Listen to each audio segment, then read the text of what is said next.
Miss Barbie Forteza, abay nagsalita na patungkol sa lahat ng mga lalaking nalilink sa kanyang pangalan ngayon. Pero David Licauco ang nagli-lead sa lahat. But before that, if you haven't subscribed yet to my YouTube channel, please don't forget to like, share, and subscribe at i-hit mo na rin ang notification bell for more showbiz updates. Bago tayo of course magpatuloy sa ating updates for today's video, nais kong pasalamatan kayo for always watching and trusting this channel. Thank you so much sa inyong palagi ang panonood at palagi ang pagsubaybay sa mga updates po natin. Maraming salamat po. At ngayong araw, eto na no, dahil hot topic ngayon si Miss Barbie Forteza, dahil talaga namang masasabi mo na ito po ay taon ni Barbie. Dahil sa nangangalahati pa lang ang taon, meron na po siyang naglalakihang mga proyekto ngayon na talagang sobrang hectic ng schedule ni Miss Barbie Forteza. Kabilaan po mga endorsement shoot niya, at the same time yung kanyang meron siyang movie, tapos may teleserye pa siya, tapos nasa It Showtime, kabilaan po. Pero kasabay nga nito, syempre hindi rin po mawawala ang mga taong nalilink sa kanya no. Una, finally, si Miss Barbie Forteza ay nilinaw na niya no, kung ano po yung ugnayan niya dito kay Mr. Jameson Blake. Tinuldukan na ng kapuso actress na si Barbie Forteza ang lumalabas na spekulasyon sa estado ng relasyon nila ng kapamilya actor na si Jameson Blake. Mariing itinanggi ng actress na may special silang relasyon ni Jameson. Ito'y matapos silang mas patang magka-holding hands sa isang fun run sa Pampanga noong June 29. Hindi ikinaila ni Barbie na naging malapit niyang kaibigan si Jameson makaraan nilang makasama sa upcoming Netflix movie na Kontrabida Academy. Pahayag ng aktres sa panayam niya kay Nelson Canlas sa 24 oras nitong Huwebes, July 11, 2025, actually medyo maraming ang na-confuse kasi paano nga naman nag-cruise ang landas namin. Pero yun nga, nagkasama kami sa pelikula. Paglilinaw ni Barbie, wala silang romantikong relationship ni Jameson. Nagkataon lang daw na nagkasama at nagkakasundo sila sa pagpapatakbo or pagtakbo o di naman kaya inimbitahan daw siya nilang isa't isa kung mayroon silang fan run na dadaluhan. Kasabay nga nito ay nilinaw din ni Miss Barbie Forteza kasi natanong din ang isa sa mga pangalan na talagang hinihingian po siya ng opinion patungkol dito kasi kung matatandaan po ninyo, si Barbie Forteza ay nagsalita na rin patungkol sa viral photo nila ng kanyang ex-boyfriend na si Mr. Jack Roberto.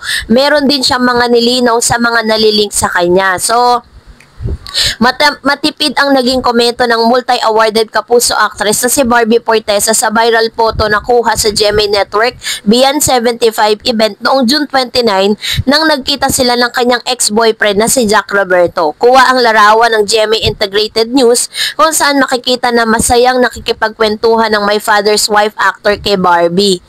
No? So, kasabay nito, natanong po siya sa panayam niya dito kay Nelson Canlas ay wala nang gustong sabihin si Barbie sa pagkikita nila ni Jack. Paliwanag ng kapuso homegrown actress, well, about that, since there was a photo that came out, I think I don't have discuss it any further kasi may photo naman na lumabas. Paglilinaw pa nito na Chika Minute, sorry, let me rephrase na lang, I don't want to discuss it further. Naglabas naman ng pahayag din si Miss Barbie Forteza sa mga lalaking malapit sa kanyang buhay at showbiz actors na naliling sa kanya. Ano kaya totoo sa naglalabas ang chismis patungkol sa spekulasyon sa love life ng kapuso primetime princess, no? Dahil ito, panoorin natin ang kanyang interview. I would say na we've grown closer talaga as compared to before. I think the care that we have for each other is really genuine. Pinag-usapan din namin ni Barbie ang muling pagkikita nila ng ex-boyfriend na si Jack Roberto. Tinanong na po itong si Miss Barbie Forteza patungkol naman kay Mr. David Licauco. Abay, walang tahasang sinagot, no? Talagang sinagot ni Miss Barbie Forteza ang tanong patungkol kay David na mas nag-level up at talagang mas naging closer yung kanilang relationship sa isa't isa. even or parang kung i-compare daw before. So, makikita natin, if you're going to read between those lines netong si Miss Barbie, makikita natin talaga na merong level up yung kanilang relationship, no? Hindi pa man po sila dun sa sinatawag na seryosong relasyon, pero itong si Mr. David Licauco, mukhang nakaka-first base na dito kay Miss Barbie, no? So, kung mapapansin niyo sa mga interviews nila, 'di ba? Talagang mapapansin natin na mula po nang naging single si Miss Barbie Fortesa is talagang ano na siya, parang all out na siya at hindi niya na kailangan pang magtago ng feelings ng kanyang mga sasabihin patungkol kay David. Hindi katulad noon na no nasa into relationship siya, never po siya magsasalita patungkol kay David. Parang iwas na iwas. Pero this time, all out na po si Miss Barbie Fortesa sa paglalabas ng kanyang tunay na emosyon. So, kayo na po ang humusga, no? Kayo na po ang magbigay ng inyong opinion sa comment section. At ngayon, narito naman ang ilan sa mga comment po ninyo sa ating pong last update. Sabi ni Ma'am Chi Eileen, sino po ba ang mahilig magbakod? Gawain po yun ng boyfriend at di kaibigan. Action speaks louder than words.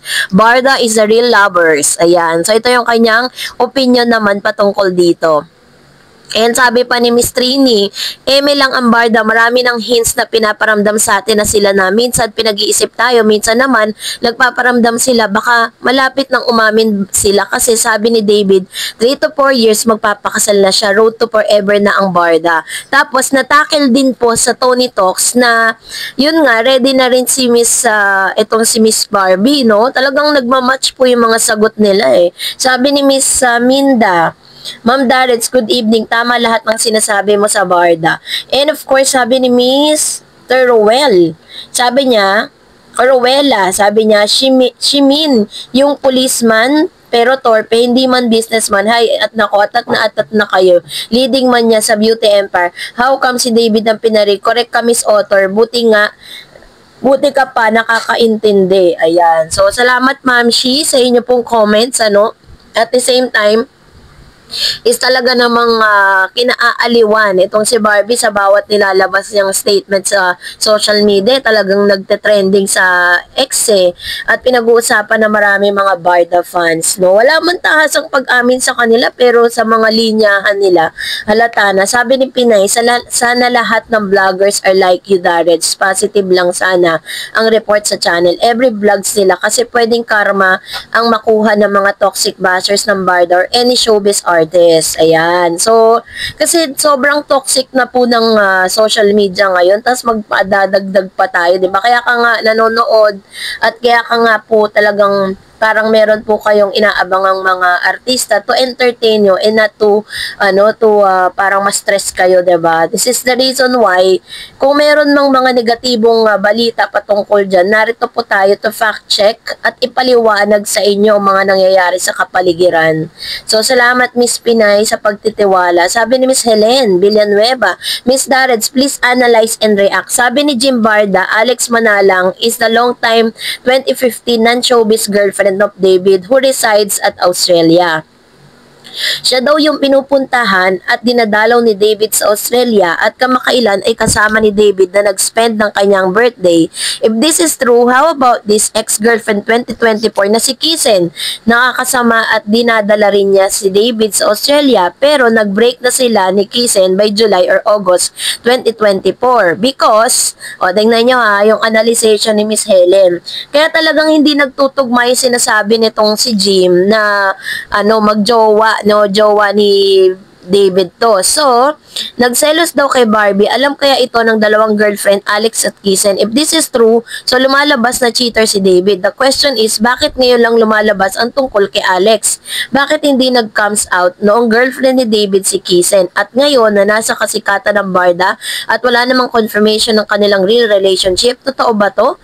May katotohanan ba to? O gumagawa lang dahil may gustong sumira at gustong paghiwalayin ng Barda? That's exactly the reason why. Kasi alam nyo po, hindi mawawala talaga yan. At lahat po ng mga babaeng lalabas niyan at ikinudugtong sa pangalan ni David, lagi nilang iisipin na girlfriend nito. Diba kung maaalala nyo nga, diba si Miss Barbie Fortesa at si Mr. Alden Richards pinag-isipan din na magjowa dahil magkasama lagi. Pero inamin ni Barbie na magkaibigan sila. Diba? 'Diba? So tama yung analyzation na paano po magiging girlfriend ni David yan or magiging girlfriend nga na 2015 pa kung naging girlfriend niya si Kisa ng 2022. Yan ang sinasabi ni Ma'am Shi. Medyo overlapping yun. Pinapalabas po ng toxic news na yan na cheater nga si David. Diba? Ang pangit. Talagang ganun nila sinisira yung imahe ni Mr. David Licauco. Why? Because si David po ngayon is talagang nasa hot seat po sila ngayon ni Miss Barbie Forteza.